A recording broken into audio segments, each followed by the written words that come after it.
नमस्कार, स्वागत है आपका बोलता हिमाचल पर। आज है 16 जुलाई 2024 और हिमाचल प्रदेश की आज की सबसे बड़ी खबरें हम आपके लिए लेकर आए हैं। हमेशा की तरह आप इस वीडियो को लाइक कर दीजिएगा। चैनल पर नहीं जुड़े, चैनल को आप सब्सक्राइब जरूर करें। पेश है आज की सबसे बड़ी खबरें।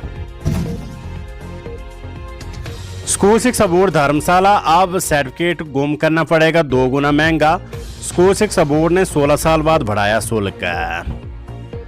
हिमाचल प्रदेश स्कूल शिक्षा बोर्ड से शिक्षा ग्रहण करने वाले अभ्यर्थियों को अब अपने सर्टिफिकेट गुम करना काफी महंगा पड़ेगा। इन दस्तावेजों को हासिल करने के लिए अभ्यर्थियों को अब 2 से 3 गुना तक फीस चुकानी पड़ेगी। शिक्षा बोर्ड ने बढ़ाए गए रेटों की अधिसूचना जारी कर दी है, जो 31 जुलाई के बाद लागू होगी। वहीं तत्काल में प्रमाण पत्र लेने के लिए अभ्यर्थियों को ये शुल्क 3 गुना चुकाना होगा। उन्हें प्रमाण पत्र 24 घंटों में उपलब्ध होगा। स्कूल शिक्षा बोर्ड में सर्टिफिकेट हासिल करने के लिए ये दाम वर्ष 2009 में तय किए गए रेटों के आधार पर चल रहे थे, जिनमें अब करीब 16 साल बाद बोर्ड प्रबंधन ने बदलाव किया है। जानकारी के अनुसार अध्यक्ष हिमाचल प्रदेश स्कूल शिक्षा बोर्ड ने बोर्ड अधिनियम 1968 की धारा 19 उपधारा 3 के तहत दी गई शक्तियों का प्रयोग करते हुए अनुलिपि प्रमाण पत्र शुल्कों में बढ़ोतरी की है। इस बढ़ोतरी के चलते पहली बार अनुलिपि प्रमाण पत्रों को हासिल करने के लिए अब अभ्यर्थियों को पहले के मुकाबले 2 गुना शुल्क चुकाना होगा, जबकि तत्काल में इन सर्टिफिकेटों को हासिल करने की एवज में अभ्यर्थियों को 3 गुना राशि का भुगतान करना होगा। वहीं दूसरी ओर तत्काल अनुलिपि प्रमाण पत्र के लिए आवेदन करने वाले अभ्यर्थियों के प्रमाण पत्र 24 घंटों के भीतर दस्त या डाक के माध्यम से भेज दिया जाएगा। अगर किसी परीक्षार्थी को दस्ती तौर पर प्राप्त करना हो तो उसे अपना पहचान पत्र दिखाने पर ही उपलब्ध करवाया जाएगा। खबर शिक्षा विभाग से स्कूलों में सरप्लस टीजीटी व प्रवक्तों पर गिरेगी गाज। प्रदेश के स्कूलों में सरप्लस टीजीटी व प्रवक्तों पर भी गाज गिरने की तैयारियां शुरू हो गई है। शिक्षा मंत्री रोहित ठाकुर ने विभाग को इसकी सूची बनाने के निर्देश दे दिए है। शहर के स्कूलों के सरप्लस शिक्षकों को ग्रामीण क्षेत्रों के स्कूलों में भेजा जाएगा। शिक्षा मंत्री रोहित ठाकुर का कहना है कि कई जिलों में 50 छात्र संख्या वाले स्कूलों में 12 शिक्षक भी तैनात हैं। राजधानी के कई स्कूलों में भी सरप्लस शिक्षक है। ऐसे में एक बार फिर विभाग को युक्तिकरण के निर्देश दिए हैं। मुख्यमंत्री सुक्खू दिल्ली रवाना, पीएम से मिलेंगे, बिजली रॉयल्टी और बीबीएमबी में मांगेंगे हिस्सेदारी। मुख्यमंत्री सुखविंदर सिंह सुक्खू सोमवार दोपहर बाद राजधानी शिमला से नई दिल्ली गए हैं। मंगलवार को मुख्यमंत्री प्रधानमंत्री नरेंद्र मोदी के साथ मुलाकात करेंगे। इस दौरान सीएम बिजली रॉयल्टी, बीबीएमबी में हिस्सेदारी और नई पेंशन योजना के अंशदान का मुद्दा पीएम से उठाया जाएगा। लोकमान्य विभाग के मंत्री विक्रमादित्य सिंह भी मुख्यमंत्री के साथ गए हैं। दोनों नेता केंद्रीय सड़क परिवहन एवं राजमार्ग मंत्री नितिन गडकरी से भी मुलाकात कर प्रदेश में बीते वर्ष आई आपदा से प्रभावित सड़कों को लेकर धनराशि जारी नहीं होने का मामला उठाएंगे। सोमवार को प्रदेश कांग्रेस मुख्यालय राजीव भवन शिमला में मीडिया से बातचीत में सीएम सुक्खू ने कहा कि प्रदेश की बिजली परियोजनाओं में रॉयल्टी के अलावा प्रधानमंत्री मोदी से भांकड़ा ब्याज प्रबंधन बोर्ड बीबीएमबी के पास लंबित पड़े हिमाचल के करोड़ों रुपए के भुगतान का मामला भी उठाया जाएगा। केंद्र से हिमाचल के लिए प्रस्तावित आपदा राशि को लेकर भी बात की जाएगी। उन्होंने कहा कि पोस्ट डिजास्टर नीड असेसमेंट की ग्रांट हिमाचल को नहीं मिल पाई है, इसे लेकर भी प्रधानमंत्री से बात की जाएगी। मुख्यमंत्री बोले, राज्य स्कूल शिक्षा पुरस्कार से सम्मानित होंगे उत्कृष्ट शिक्षक, शुरू होगी नई योजना। राज्य स्कूल शिक्षा पुरस्कार के लिए 16 जुलाई से आवेदन प्रक्रिया शुरू होगी। 30 जुलाई तक जिला उपनिदेशकों के माध्यम से आवेदन किए जा सकेंगे। सामान्य श्रेणियों और जनजातीय और दुर्गम क्षेत्रों के 24 अध्यापकों को पुरस्कार देकर सम्मानित किया जाएगा। नवनिवेश को बढ़ावा देने के लिए राज्य सरकार 6 विशेष पुरस्कार भी प्रदान करेगी। बेहतर परीक्षा देने वाले शिक्षकों को प्राथमिकता दी जाएगी। शिक्षा सचिव की अध्यक्षता वाली कमेटी साक्षात्कार के माध्यम से शिक्षकों का चयन करेगी। मुख्यमंत्री सुखविंदर सिंह सुक्खू ने कहा कि शिक्षकों की ओर से प्रदान की गई बहुमूल्य सेवाओं को सम्मानित करने के उद्देश्य से प्रदेश सरकार अध्यापकों एवं हेड ऑफ स्कूल के लिए नवीन योजना हिमाचल प्रदेश राज्य स्कूल शिक्षा पुरस्कार शुरू कर रही है। अब शैक्षणिक सत्र के बीच शिक्षकों की नहीं होगी ट्रांसफर, 29 जुलाई के बाद से लगेगी रोक।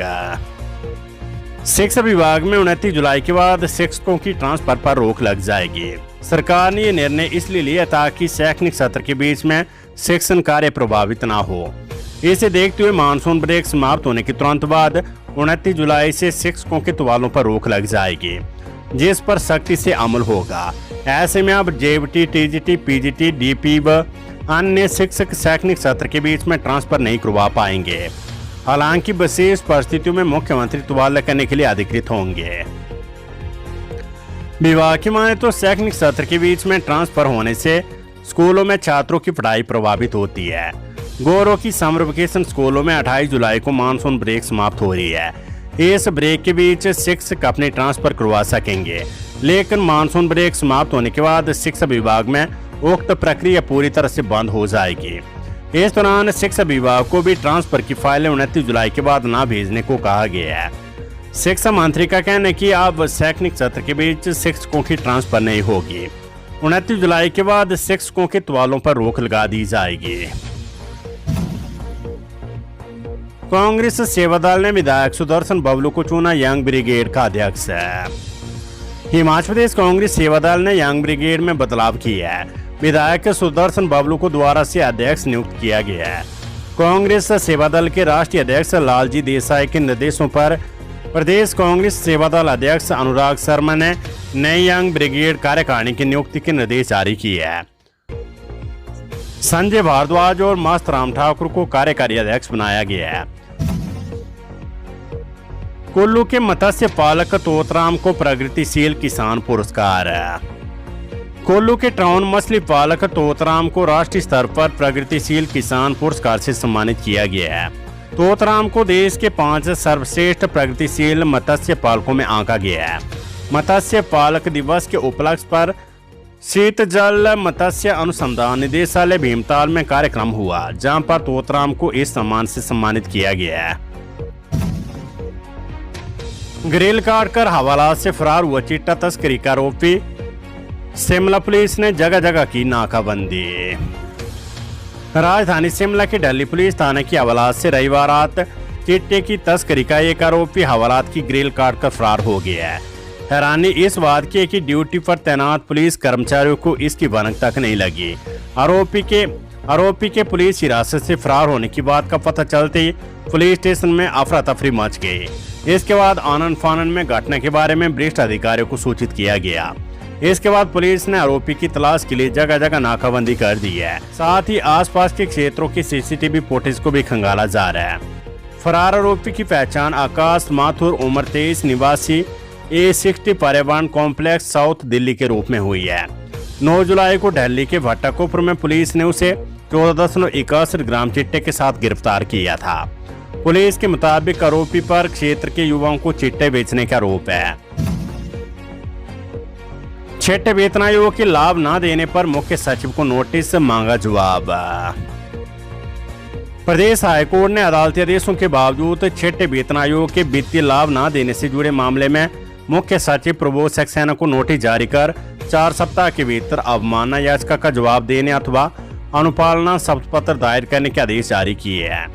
एचपी सचिवालय और इससे संबंध रखने वाली पेंशनर कल्याण एसोसिएशन द्वारा प्रतिवादी अधिकारियों पर अदालती आदेशों की अवमानना का आरोप लगाते हुए ये अवमानना याचिका दायर की गई है। हाईकोर्ट ने 22 मार्च 2024 को अपने फैसले में सरकार को आदेश दिए थे कि वे एसोसिएशन के सदस्यों को छठे वेतन आयोग के वित्तीय लाभ 6% ब्याज सहित अदा करे। कोर्ट ने सरकार को 6 सप्ताह के भीतर बढ़ी हुई पेंशन की बकाया राशि 6% ब्याज दरों के साथ देने को कहा था। कोर्ट द्वारा दिए गए समय के भीतर पेंशनरों को ये लाभ न देने पर दायर अवमानना याचिका की प्रारंभिक सुनवाई के पश्चात न्यायाधीश ज्योत्सना रिवालदुआ ने मुख्य सचिव सहित अन्य प्रतिवादियों को नोटिस जारी कर जवाब तलब किया है। मुख्यमंत्री सुखाश्रय स्कीम के तहत हॉस्टल में 8 सीटें आरक्षित। हिमाचल प्रदेश विश्वविद्यालय ने नए सत्र में मुख्यमंत्री सुखाश्रय स्कीम को छात्रावासों में लागू करने के लिए अधिसूचना जारी कर दी है। एचपीयू के रजिस्ट्रार की ओर से इस बारे में अधिसूचना जारी की गई है। इसमें कहा गया कि कुल 8 सीटें इस योजना के लिए गर्ल्स और बॉयज दोनों में आरक्षित होगी, जिसमें 4-4 सीटों का आवंटन किया जाएगा। इसके साथ ही चिल्ड्रन ऑफ द स्टेट की कैटेगरी में इन छात्रों को रखा जाएगा। इसमें नए सेशन में पीएचडी करने वाली छात्रों को ये सीटें इस योजना के तहत अलॉट की जाएगी।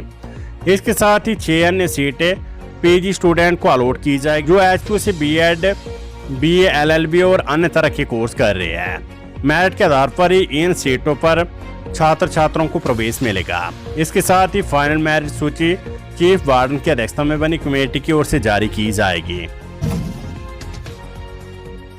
सोशल मीडिया पर सीएम की छवि को खराब करने की साजिश से झूठी खबरों पर एफआईआर दर्ज करने के निर्देश। मुख्यमंत्री के प्रधान सलाहकार मीडिया नरेश चौहान ने कहा है कि सरकार ने सोशल मीडिया पर मुख्यमंत्री के खिलाफ चलाई जा रही झूठी खबरों पर कड़ा संज्ञान लिया है और ऐसे शरारती तत्वों के खिलाफ एफआईआर दर्ज करने के निर्देश दिए गए हैं। उन्होंने कहा है कि पिछले कुछ दिनों से सोशल मीडिया में मुख्यमंत्री की छवि को खराब करने की साजिश में बिना तथ्यों के दुष्प्रचार किया जा रहा है जो कि दुर्भाग्यपूर्ण है। उन्होंने कहा है कि मुख्यमंत्री कार्यालय ने दुष्प्रचार में शामिल चैनलों के विरुद्ध एफआईआर दर्ज करने कानूनी कार्यवाही अमल में लाने के निर्देश दिए हैं जिससे मुख्यमंत्री के खिलाफ चलाए जा रहे तथ्यहीन दुष्प्रचार को रोका जा सके।